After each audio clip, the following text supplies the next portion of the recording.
একেবারে ২১শে জুলাইয়ের ঠিক আগেই আ তা প্রধানমন্ত্রী নরেন্দ্র মোদির বাংলা সফর এবং বাংলায় এসে দুর্গাপুর থেকে তিনি সরাসরি ঘোষণা করছেন যে ২০২৬ এই বিজেপি সরকার হ না না বিজেপি সরকার বাংলায় প্রতিষ্ঠিত হবে। না, আমি তো আর ভবিষ্যৎবাণী করবার দায়-দায়িত্বে নেই। ন্যাচারালি ভারতীয় জনতা পার্টির নেতৃত্বাধীন সরকারের উনি প্রধানমন্ত্রী হিসাবে বাংলা কেন সব রাজ্যেই সব জায়গায় যাওয়ার অধিকার ওনার আছে, বক্তব্য রাখার অধিকার আছে। এবার ২৬ সালে বাংলার মানুষ পালাবদলের জন্য তৈরি হয়েছে।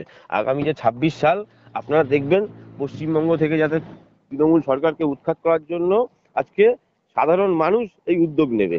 সেই জায়গায় দাঁড়িয়ে যেখানে যে শক্তিশালী দল হিসাবে প্রমাণ করতে পারবে, আমার মনে হয় বাংলার মানুষ তাদেরকেই ভোট দেবে। কারণ বাংলার মানুষের কাছে প্রথম নিড কোন সরকার আসবে সেটা বড় নয়, তৃণমূলকে যা ফেলে দিতে হবে, তৃণমূলকে হাঁটাতে হবে, এটাই মেন এজেন্ডা হয়ে দাঁড়িয়েছে। আপনি দেখবেন ২০০৯ সাল থেকে ১১ সাল যেই সময় মার্ক্সবাদী কমিউনিস্ট পার্টির নেতৃত্বে বামফ্রন্ট সরকার ছিল, সেই সময় দাঁড়িয়ে যখন পরিবর্তনের ভাষা, পরিবর্তনের একটা মানুষের মধ্যে জিগির তৈরি হয়েছিল, তখন কিন্তু মমতা বন্দ্যোপাধ্যায়কে ভোট দিচ্ছি না, কংগ্রেসকে ভোট দিচ্ছি না, তৃণমূলকে ভোট দিচ্ছি, ওটা বড় ব্যাপার ছিল না। সাধারণ মানুষ জোট তৈরি করেছিল, সাধারণ মানুষ মনে করেছে যেখানে যে শক্তিশালী তাকে জেতাবে।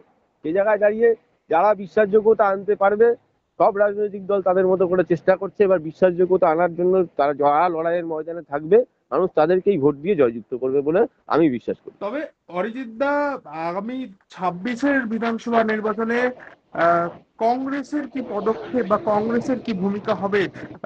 বিজেপি সেটা কি সমর্থন করবে?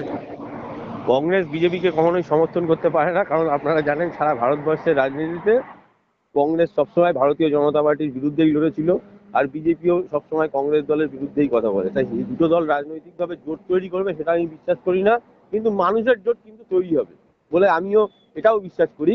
কারণ সাধারণ মানুষ, আমি যে আবার যেটা কথা একটু আগে বললাম, আবার বলছি যে মানুষ কিন্তু যাকে যেখানে বিশ্বাসযোগ্য তৃণমূলকে হারানোর জন্য সঠিক প্রতিদ্বন্দ্বী হিসাবে মনে করবেন, মানুষ সেখানেই ভোট দেবে। সেটা বহরমপুরে যদি লড়াই হয়, নিশ্চয়ই অজিত চৌধুরীর নেতৃত্বাধীন দল বিশ্বাস করবে, বা অন্য কোনো জায়গায় যদি অন্য কোনো রাজনৈতিক দল সেই বিশ্বাসযোগ্যতা প্রমাণ করতে পারে, তাকে ভোট দেবেন। মালদা, মুর্শিদাবাদে, উত্তর দিনাজপুরের বিভিন্ন জায়গায় আমাদের ফল আগের বারের থেকে অনেক ভালো হবে বলে আমি বিশ্বাস করি।